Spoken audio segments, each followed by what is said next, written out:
we agreed to implement the Houdini tool, and on the back of that, we agreed a sequin with our CCG, the West Kent CCG, to reduce our CAUTIs by implementing the Houdini tool.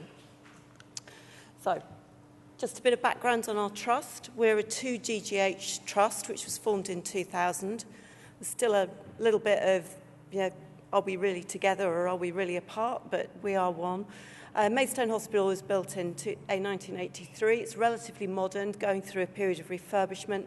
And then we've had the Tunbridge Wells Hospital, which opened in 2010 and was the first wholly ensuite single-roomed hospital in England within the NHS, which brought with it a whole new raft of unforeseen infection control challenges. You would think it would make life easier, but it didn't.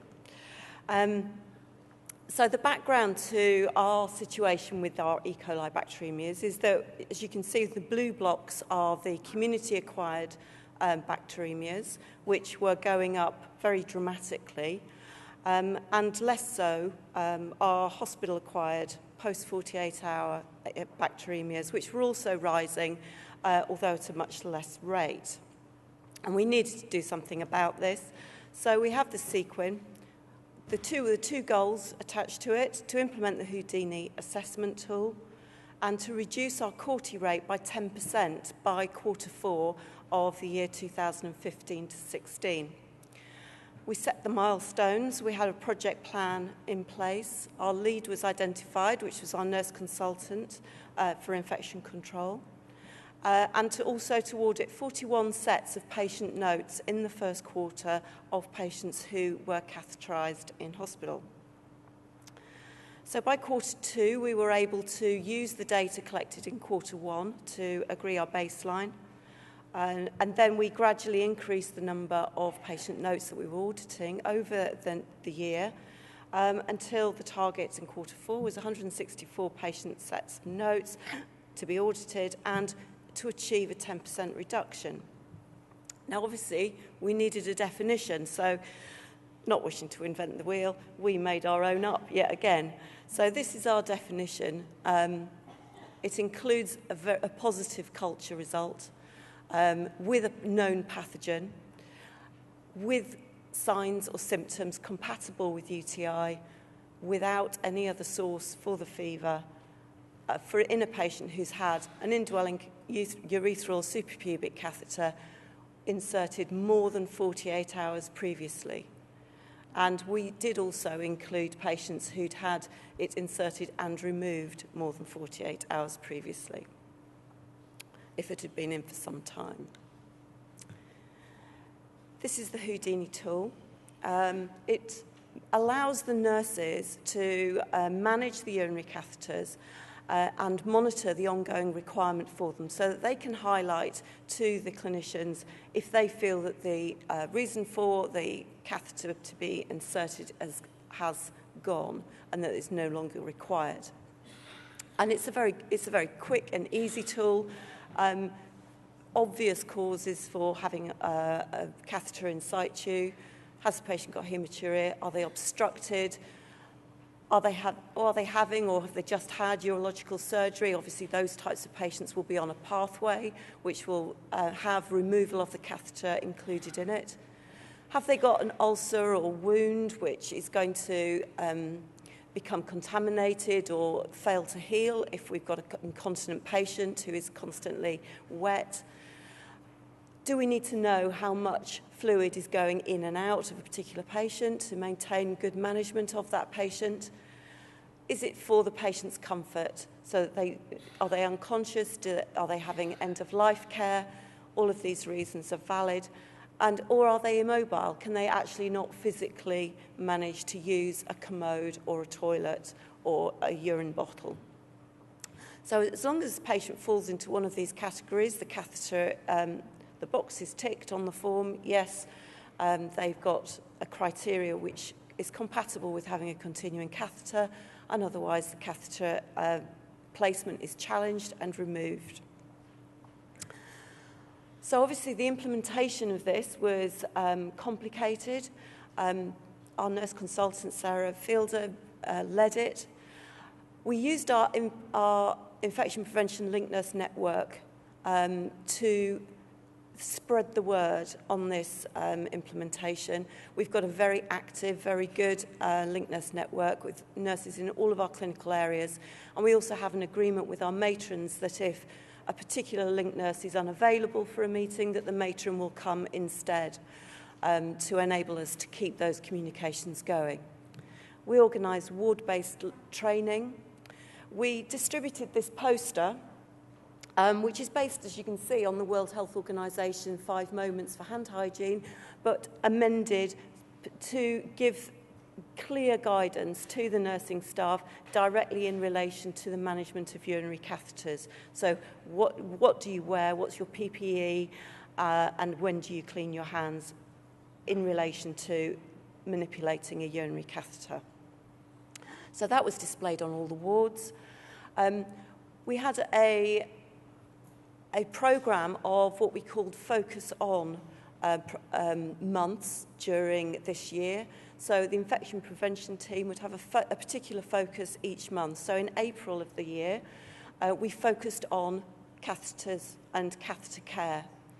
And again, so lots of publicity around the trust, mentioned on the intranet, mentioned on the Chief Executive's newsletter, lots of global emails going out to remind people, and very much a focus on making sure that everyone was aware that this is what we were doing. I had a fact sheet for nursing staff with the basic facts of why are we bothering, what's happening here, what are we trying to achieve, why is this going to work, what could they do? And then, of course, we had the catheter passport. So all of our patients who had the catheter and were going home would have their catheter passport to take with them with all those details about the insertion of the catheter or their ongoing care in that. In order to collect the data, this is obviously quite a big thing to do, especially by the time we got to Q4 when there was a lot of auditing to collect. So the infection prevention team, whilst they were out on the wards doing other things, would do ad hoc collection of cases. So they would identify a case that we would then go back and audit formally, but they would make sure that we identified all the cases just in an ad hoc way whilst they were on the wards anyway. And the outcomes of the audits were reported on a quarterly basis through our infection prevention committee and also up through our quality committee and hence onto the trust board. And there was a great deal of interest at both quality committee, which is a subcommittee of the board, and the trust board in exactly how we were doing with this particular sequence. So we're very, very lucky at MTW in that we have a very high level of board engagement. It's entirely due to our history, but it's a huge advantage to the infection prevention team in doing what we would need to do. So here is the outcome. We started off with a 7% infection rate in Q1, and we agreed with our CCG that that would be our baseline. Q2 and Q3, we got that down to 3%. In Q4, it went up a little bit to 5%, but if you think back to what was going on in all of our hospitals in the Q4 of last year, this was a time when our hospitals were absolutely heaving with patients. We were in full escalation. Our nurses were struggling to keep our patients safe.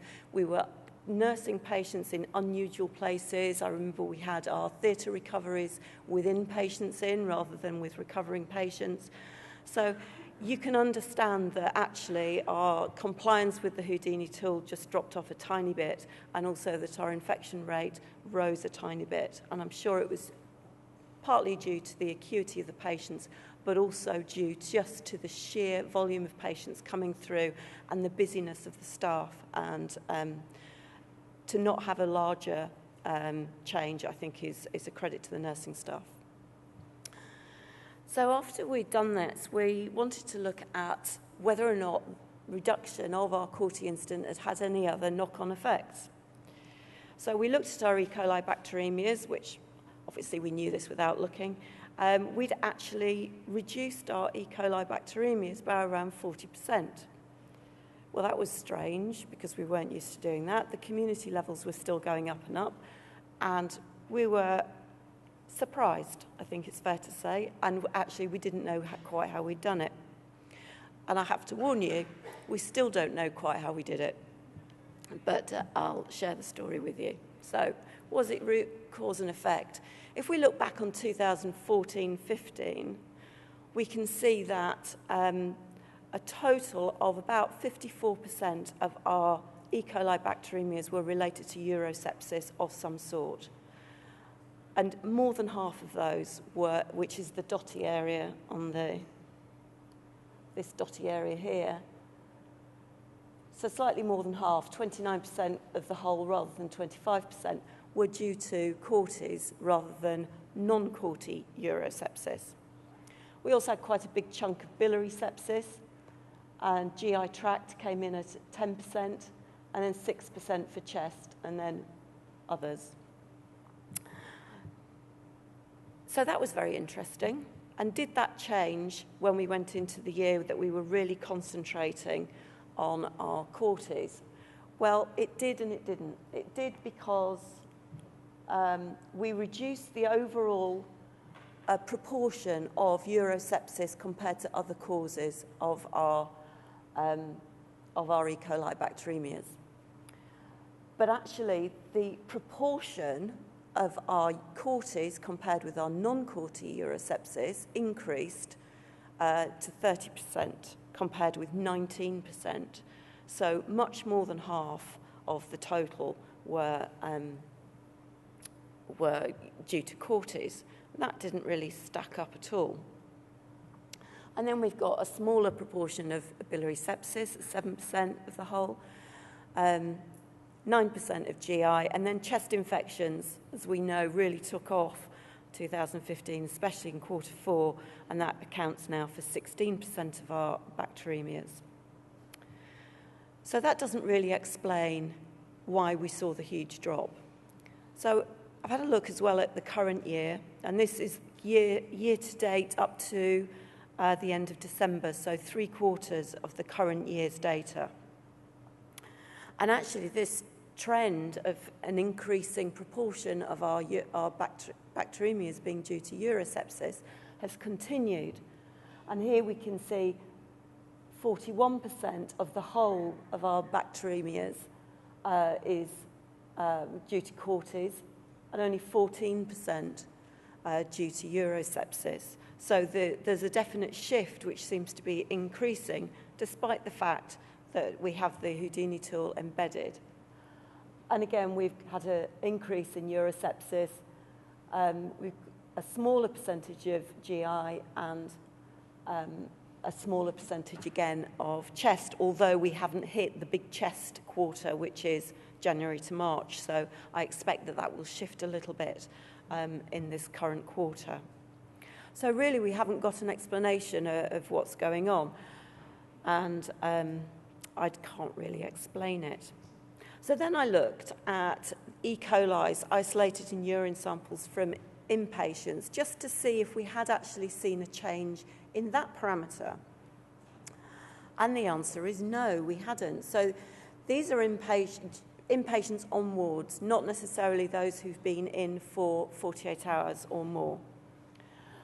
But I have deduplicated them, so it is individual patient episodes. As you can see, 14-15, we had 1,893 E. coli's isolated from urine samples. That's the whole of urine, catheters and non-catheters. And the figure for 2015-16 is very similar at 1,875. And this year again, 1,551 so far, which is absolutely on track to hit that 1,800 and something by the end of quarter 4. So that's not the cause, and again, doesn't help us. So then we looked at other risk factors. We looked at average time as an inpatient prior to the bacteremia. And we did actually have an increase between 2014-15 and 15-16 of 3 days in our average time. But we also had a change in, a relatively small change in the length of time the patient had been in. One patient was in for 111 days before they had their first bacteremia. So that's probably not significant. I looked at our indwelling urinary catheter numbers, and sure enough, that has gone up. 53% from in 2014-15, increased in the year that we were looking to the CAUTI, and we were looking closely at Houdini, to 58%. And then, much to my surprise, in the current year, that has gone up to 75%. Also, we see an increase this current year in the number of patients with a bacteremia who are over the age of 70. That's gone up to 80% in the current year. But thankfully, our ESBL numbers are small. So our bacteremias due to ESBLs, current year are only 5%, but have been 10 and 16% in the previous years. And then I looked at our 30-day mortality, because we know that having an E. coli bacteremia is a specific risk factor associated with high mortality. And that, again, has changed over this 3-year period. 15% in 14-15, just 9% in 15-16, and then 34% in the current year. And that's probably related to the fact that 80% of our patients are over 80. But I dug into this a little bit further and looked more closely at what our mortality truly was. So in 30 days, as I said, over that 2 3/4 year period, the cumulative mortality for 30 days is about 18%. If you look at 90 days, it goes up to about 33. And by the time you get to a year after an E. coli bacteremia, 50% of these patients are dead. So that is really quite significant. Yes, it's an elderly population, but not all of the patients who died were the elderly population. So it's something that we really need to make a difference on, because if it's a specific risk factor that if you have an E. coli bacteremia in hospital, you are then got a 50% chance of surviving longer than a year, that's really quite a serious impact. And it'd been interesting to see if that could be replicated in other trusts. So these are my key messages. Reducing E. coli bacteremia is absolutely multifactorial. I still don't know what happened. I don't know how we did it. I do know that our bacteremias are going up again a little bit this year because we've taken off some of that focus. So we need to put the focus back in. Improving catheter care alone, absolutely essential, but it is not going to achieve the target over time. And other speakers have said today, we start with catheter care and urinary tract, but then we have to expand the programme to cover biliary sepsis, chest infection, GI tract infections in order to reach the target. Interestingly, if you focus on one area, catheter care, you can have an unexpected and positive side effect to that, but the two don't necessarily, they're not necessarily cause and effect. And I'm sure we haven't actually seen a cause and effect here. And we have to maintain our focus, because if we stop after only a year at keeping that focus on, you don't get a sustainable change. And I think we've proven this over and over again. In my organisation, we took the focus off a little bit in C. diff and we just plateaued out, no change at all. And we had to refresh that in order to get the numbers coming back down again. And we need a lot more epidemiological data to target the work that we're doing and to understand exactly what the underlying causes of this are. So I'd just like to acknowledge the help of my right-hand woman, Sara, who's our nurse consultant, and the whole of the MTW infection prevention team, because they really did the CAUTI work. And also Joe Green from West Kent CCG, who's the HCAI lead, who we have a really good relationship with, which is a very positive thing for any trust to have. Thank you.